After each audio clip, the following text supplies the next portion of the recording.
একটা সময় বাংলাদেশ বিমান বাহিনীর সুনাম ছিল বিশ্বজুড়ে। সেই বিমান বাহিনী ভারত ও পাকিস্তানের পাশে দাঁড়ানোর ক্ষমতা রাখত। অথচ আজ ভারত পাকিস্তান কোথায় চলে গেছে আর বাংলাদেশ বিমান বাহিনী কোথায় পড়ে আছে? বাংলাদেশ এয়ারফোর্সের হারানো গৌরব সম্পর্কে জেনে নিন। ৮০ দশককে বলা হয় বাংলাদেশ বিমান বাহিনীর শ্রেষ্ঠ সময়। এই সময়টায় দেশের বিমান বাহিনীতে চীন ও রাশিয়ার সহায়তায় MiG-21, F-7, N-32 ট্রান্সপোর্টার সহ অনেক মডার্ন বিমান সংযুক্ত করা হয়। তখন পাইলটরা প্রশিক্ষণ নিত তুরস্ক, সিঙ্গাপুর, রাশিয়া, এমনকি মার্কিন যুক্তরাষ্ট্রেও। ১৯৯০ সালের দিকে বাংলাদেশ বিমান বাহিনী নিজস্ব রাডার নেটওয়ার্ক এবং ground control interception GCI system চালু করেছিল, যা তখনকার প্রেক্ষাপটে অনেক উন্নত ছিল। কিন্তু ২০০০ সালের পর থেকে এই উন্নতির ধারা থেমে যেতে থাকে।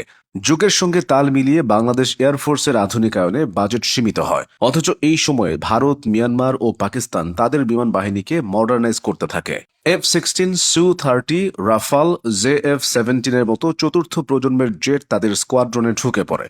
বাংলাদেশ তখনও পুরনো F-7 এবং FT-6 নিয়ে টিকে থাকার চেষ্টা করেছে। অথচ বাংলাদেশ এয়ারফোর্সে বীর সন্তানদের অভাব নেই, তাদের ভেতর দেশপ্রেমেরও অভাব নেই। তাদের দরকার আধুনিক সরঞ্জাম। বাংলাদেশ বিমান বাহিনীর বীর সন্তানদের মধ্যে সবচেয়ে বড় নাম বীরশ্রেষ্ঠ মতিউর রহমান। ৭১-এর এক সকালে করাচির মাসরুর বিমান ঘাঁটি থেকে একটি T-33 প্রশিক্ষণ বিমান নিয়ে অনুশীলনের জন্য বের হয়েছিলেন তরুণ পাঞ্জাবি পাইলট রশিদ মিনহাজ। বুদ্ধি খাটিয়ে সেই বিমানের ককপিটে উঠে পড়েছিলেন ফ্লাইট সেফটি কর্মকর্তা মতিউর। এরপর মিনহাজের মুখে কেমিক্যালে ভেজানো রুমাল চেপে ধরেন। বিমানটি নিজের নিয়ন্ত্রণে নিয়ে ভারতের উদ্দেশ্যে রওনা দেন মতিউর। মতিউরের লক্ষ্য ছিল ভারতের সীমানায় বিমানটি নিয়ে যাওয়া। বিমানটি যখন একদম কাছাকাছি, তখনই মিনহাজের জ্ঞান ফিরে আসে। শুরু হয় দুজনের মধ্যে ধস্তাধস্তি। এর ফলে সিন্ধুর বেদিনে বিমানটি বিধ্বস্ত হয়ে মতিউর রহমান শহীদ হন। বাংলার আকাশকে মুক্ত রাখতে বিমান বাহিনীর সৈনিকরা আজও মতিউরের মতোই ঝাঁপিয়ে পড়ে নিঃসংকোচে। তবে শুধু মতিউর রহমানই নয়, দেশমাতৃকার সার্বভৌমত্বের প্রশ্নে বিমান বাহিনীর বহু সদস্য নিজেদের উৎসর্গ করেছেন। স্কোয়াড্রন লিডার সুলতান মাহমুদ ১৯৭১ সালের মেতে পশ্চিম পাকিস্তান থেকে পালিয়ে এসে ১ নম্বর সেক্টরের অধীন স্বাধীনতার সংগ্রামে অংশগ্রহণ করেন।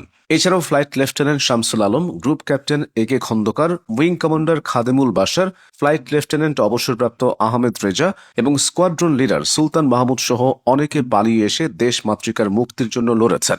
সব মিলিয়ে বাংলাদেশ বিমান বাহিনীর ১১৩১ সদস্য মুক্তিযুদ্ধে সরাসরি অংশগ্রহণ করেন।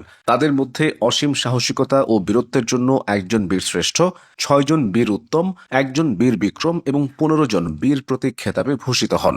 বাংলাদেশ বিমান বাহিনীর ৬ জন অফিসার সহ ৫০ জন সদস্য মুক্তিযুদ্ধে শাহাদাত বরণ করেন।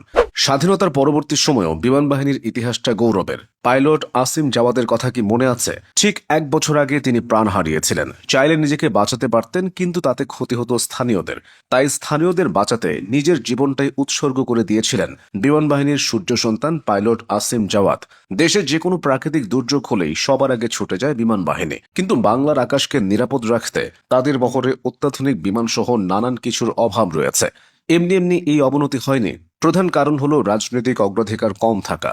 বিমান বাহিনী চিরকালই সেনা ও নৌবাহিনীর তুলনায় কিছুটা অবহেলিত থেকেছে বলে অনেকে ধারণা করেন। সঙ্গে আন্তর্জাতিক চাপ তো আছেই। ভারতের মতো দেশ কখনোই চাইবে না বাংলাদেশ যুক্তরাষ্ট্র ও ইউরোপের সঙ্গে সম্পর্ক করুক। তবে সামরিক কূটনীতিতে ভারসাম্য রেখে এগিয়ে যাওয়া সম্ভব। বাংলাদেশ বিমান বাহিনী তাদের হারানো গৌরব ফিরে পাবে, এটাই সবার প্রত্যাশা।